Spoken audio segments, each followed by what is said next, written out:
এখন দেখাবো techno spire 20C sub logic. যদি আপনাদের অনেক সময় চার্জার করে এই বাচ্চারা ইস্যু করে, তারপর পানিতে পড়ে যায়, ওয়াটার ড্যামেজের কারণে পিনগুলি মরিচা পড়ে যায় বা পিনগুলি উঠে যায়। তখন আমরা পজিটিভ আর নেগেটিভ লাইনটি জাম্পার করে দিই, তাতে আমাদের ফাস্ট চার্জিং কিন্তু আর শু করে। মোবাইলে যে ফাস্ট চার্জিং শু করবে সেটা আর শু করবে, তখন শুধু চার্জ হয় দেখা যায়, কিন্তু ফাস্ট চার্জিং শুরু না করার কারণে আমরা কি করব, এখানে আমাদের এপাশে দুইটি লাইন আছে, গ্রাউন্ড আর এটা গ্রাউন্ড লাইন, এটা গ্রাউন্ড, এই দুইটাও গ্রাউন্ড। আমাদের এই দুইটা হলো পজিটিভ লাইন, আবার এই দুইটা হলো পজিটিভ লাইন।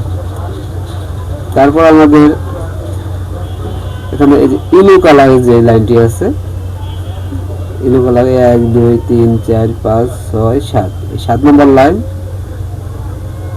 আর এখান থেকেও 7 নম্বর লাইন। এই 7 নম্বর লাইনটি আমাদের ইউএসবি ডিএম, আমাদের ইউএসবি ডিএম লাইন হচ্ছে এটা। এটা এটা আমাদের যদি জাম্পার করে দেই তাহলে হবে, এটাও জাম্পার করলে হবে। তারপর মাঝখানে যে লাইনটি আছে, এই লাইন, এই দুইটা লাইন একে, এটা হচ্ছে USB DP line, USB DP line. তারপর আমাদের টাইপ সিসি লাইন আছে একটি, হচ্ছে 6 নম্বর টাইপ সিসি 2, এই পাশে এই প্রান্তে 6 নম্বর টাইপ সিসি অন। আমাদের টাইপ সিসি অন টু কিন্তু এখানে প্রিন্ট করা আছে, প্রিন্ট দেওয়া আছে, কিন্তু আমাদের যে ইউএসবি ডিএম আর ডিপি লাইন এখানে কিন্তু কোনো প্রিন্ট নেই, মাদারবোর্ডে আবার প্রিন্ট দেওয়া আছে। আমরা এটা কানেক্টর থেকে সংযোগ যদি দেই, আমরা কানেক্টর কাছে দেখব লাইনটি কোথায় ঢুকছে। এটা আমাদের device line, positive line, device line হচ্ছে এটা।